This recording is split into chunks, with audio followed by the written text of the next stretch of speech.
everyone. So we're going to...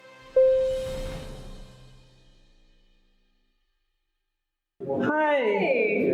My name is Arsalan, and I'm here to see your offices. Yeah, welcome to Sparkbox. I'm Emily, I'm our communications director. And I'm Gary, I'm a developer here. Many people say on the team like to say like I feel like I learn, you know, I'm always learning from the apprentices too.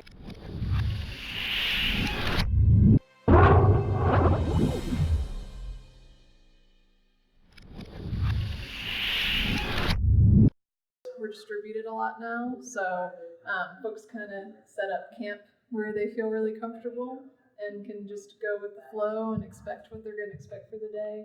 But there's a lot of, when lots of folks are in this room, there's a lot of conversation. Certainly, like we've got 2 rooms over here, we can hear a video call actually going on in that room over there. Check out the handle. Yeah. That's pretty cool. This is old barn door pulled together. Okay. And then we're doing whatever video conferencing tool works the best at the moment. So we're using Zoom for the most part now. Okay. What about email?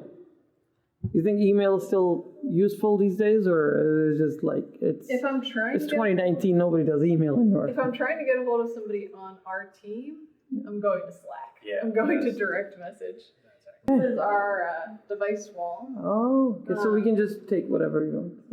So I feel like I don't have an Android. Let me just take that. Yeah. Is that how it works? You can go take it and test. Oh, okay. What about emulators? Do you think these work better than emulators?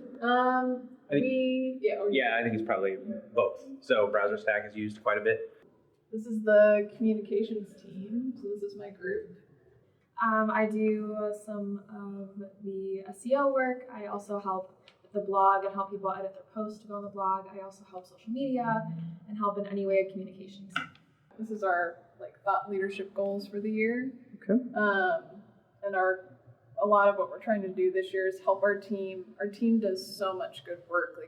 We're doing really good trainings with the apprenticeship program. We're investing a lot of time in creating content for that. We're going out and speaking at meetups or speaking at conferences, and we really want our team to start to recognize just what great content they're producing and help them transform that into something that we can share even more easily and readily with folks. So we're trying to help show the team that the fact that you invested in one area or did something actually sort of basically our blog, The Foundry, is sort of the central place for us to share things, and trying to help them see do those things, invest in those things that you think are really good and going to make you better and make our community better. But let's also find a way to be able to share that out too.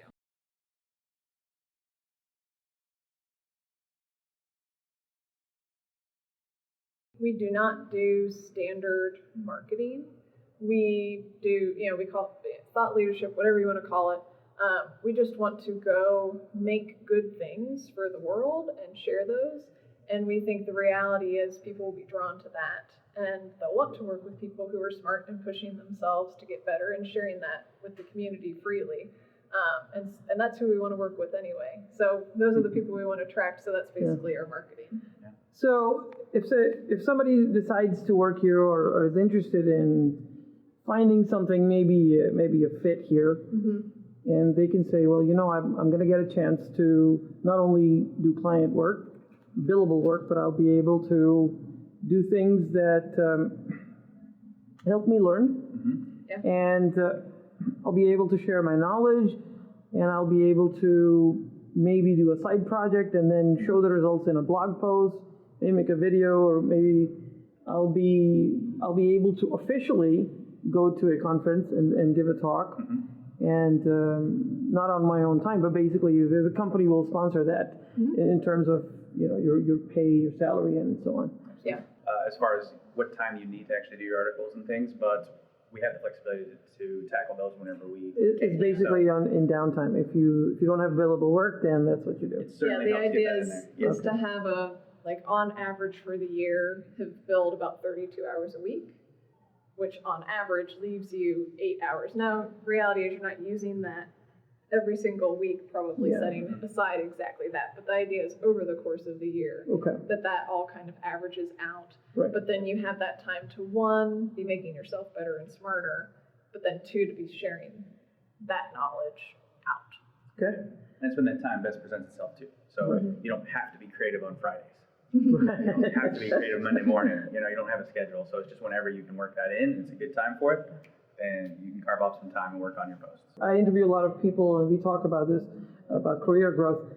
Stagnation is something that we want to avoid as professionals, because if you keep doing the same thing again and again, even if you're very good at it, we lose our creativity, we lose our potential a little bit.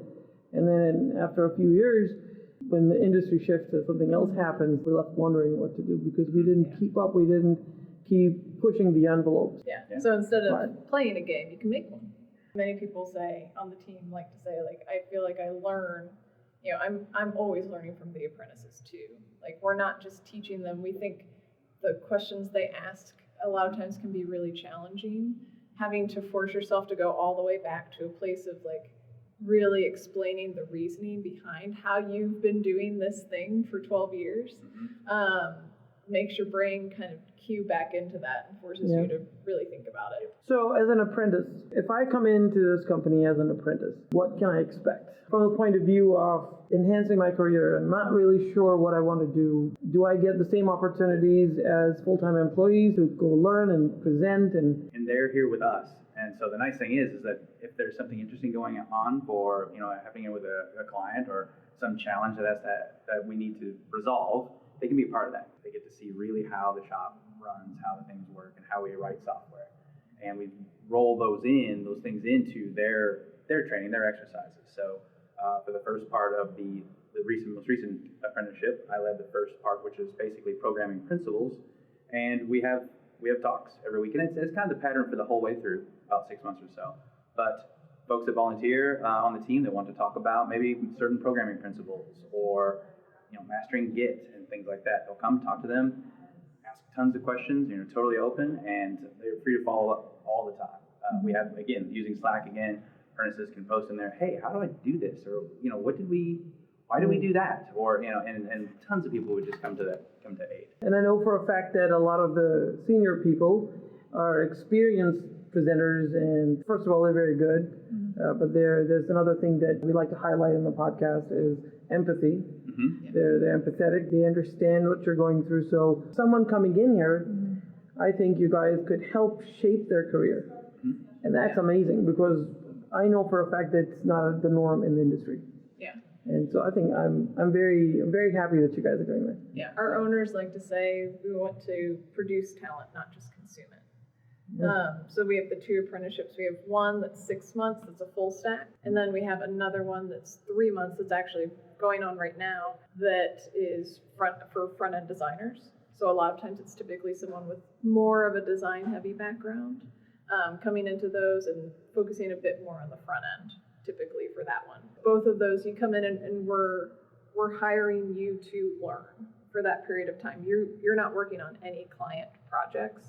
We think that you're contributing because our team is going to keep getting smarter and better at presenting and talking and explaining and reasoning. There's no intention to hire at the end of that, but we do hire many apprentices out of those programs. We're putting really good, solid people who not only can just go write something that technically works, but they're really thoughtful about the actual process. They know why they're doing it and why they're producing the thing they are and why that's the right thing to do. And I think one more thing that an apprenticeship will bring to a young person is relationships. If you know the right people, they can put you in front of other people. So if one person who just came out of the apprenticeship, she's still reaching out and saying, I'm interested. Does anybody know anybody at this company that you could introduce me? And we want that. We really want to foster their growth. These are people we really care about that we've been hanging out with for 6 months and feel like we've really nurtured their growth. We want to just see them succeed beyond that. That most expensive ping pong table. There's a very nice pool table underneath it that we never use. Okay. It's a combo. It does not employ the rule of Yagni. Yeah. Definitely. So in software development, I just threw out a term Yagni. So in software development, you would never do this, or at least you wouldn't want to in the modern agile world. So can you tell me a little bit about what I mean by that? Oh yeah, as far as just overbuilding. Yeah. So if you're basically going to go into a project and think, well, we're probably going to need this, we're probably going to need this, or need to have several web endpoints for this service, and when in actuality you may not need any of those at all. And so what happens is that you wind up with an architecture that's probably way more flexible than you need. Maybe you have a lot more boilerplate than you've ever imagined, and to make one change would require you to touch so many files. So with Yagni, we'd like to wait and feel that pain first.